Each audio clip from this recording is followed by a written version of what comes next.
Yo-yos. They went from cheap plastic toys and cereal boxes to precision-engineered pieces of spinning art. But the world of yo-yoing has changed a lot since the 1990s.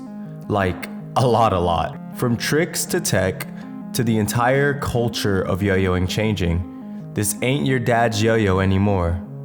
Let's rewind the string and dive into how yo-yoing evolved from the 1990s playgrounds to today's world stage champion performances demonstrated all around the world. This is the story of how yo-yoing has changed since the 1990s up into modern day.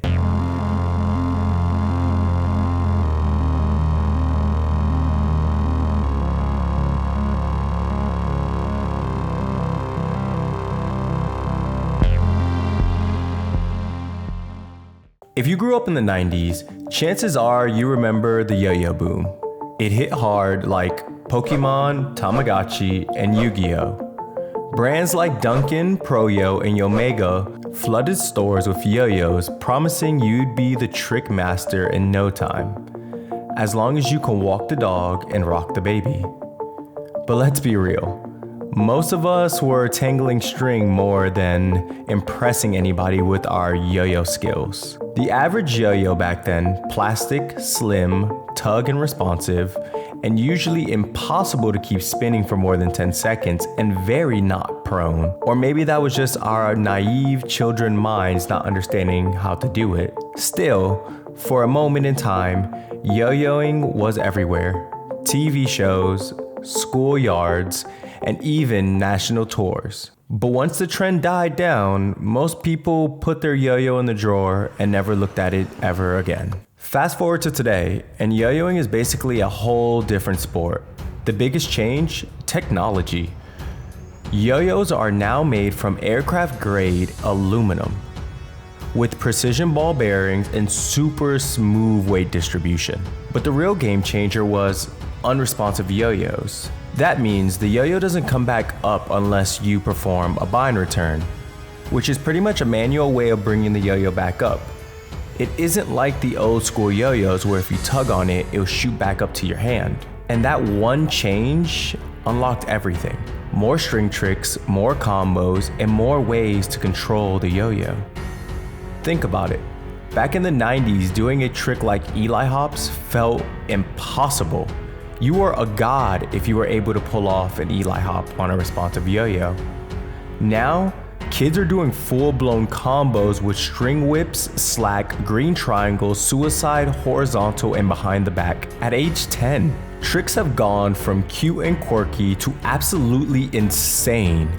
In the 90s, tricks were usually simple and visual, like walk the dog, Eiffel Tower, the creeper, elevator, and many others. They were easy to learn and made to impress your friends primarily. Now, we're talking about tech-heavy mounts, slack tricks, behind-the-back binds, horizontal combos, and tricks that require legit choreography to perform. What changed is that modern players built full freestyles.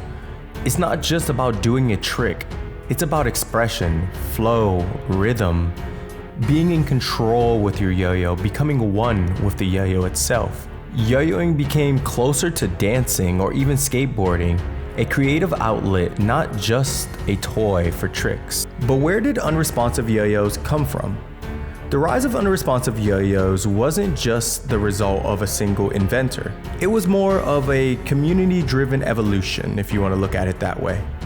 Players started tinkering with their setups, using longer axles, double bearings, and spacers to extend the spin time and open up trick possibilities. Companies like Diffio were among the early adapters of this idea. But it wasn't just them. Yo-Yo Jam also pushed things forward with their adjustable gap system, which made unresponsive play more accessible.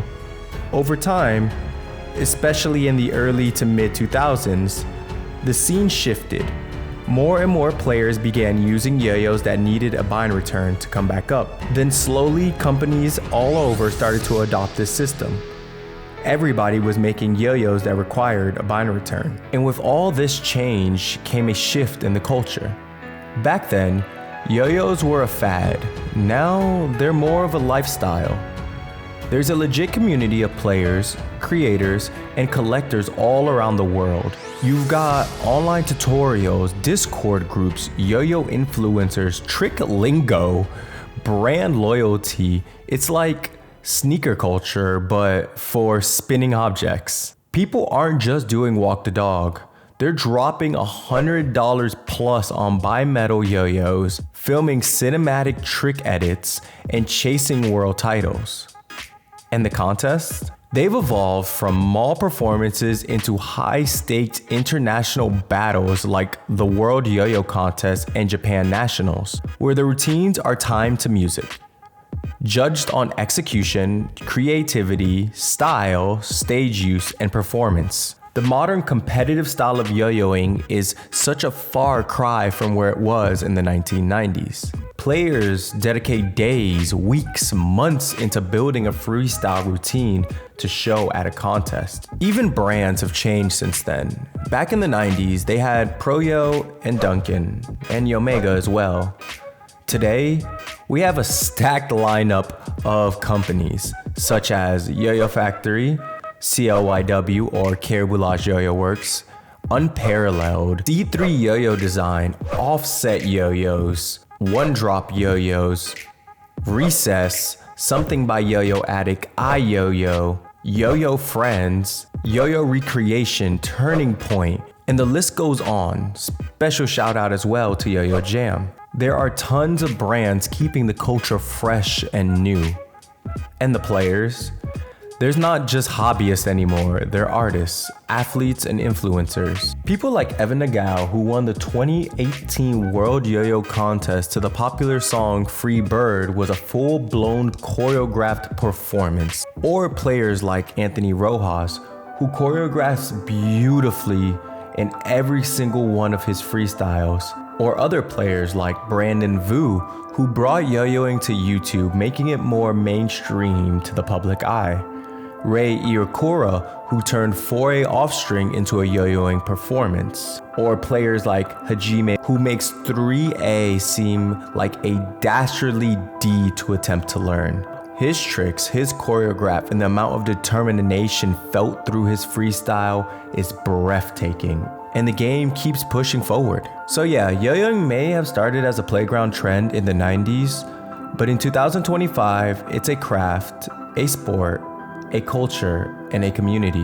Whether you're just picking up your first throw or chasing the perfect freestyle, one thing for sure, the little spinning toy has come a long way from where it first started. And whenever you pick up a yo-yo, remember the journey that the yo-yo has taken over the years. I hope you enjoyed this deep dive retrospective into the world of yo-yoing, how it has changed, how it has grown, and how it has become the monster that it is today. If you haven't already, make sure you like, comment, and subscribe.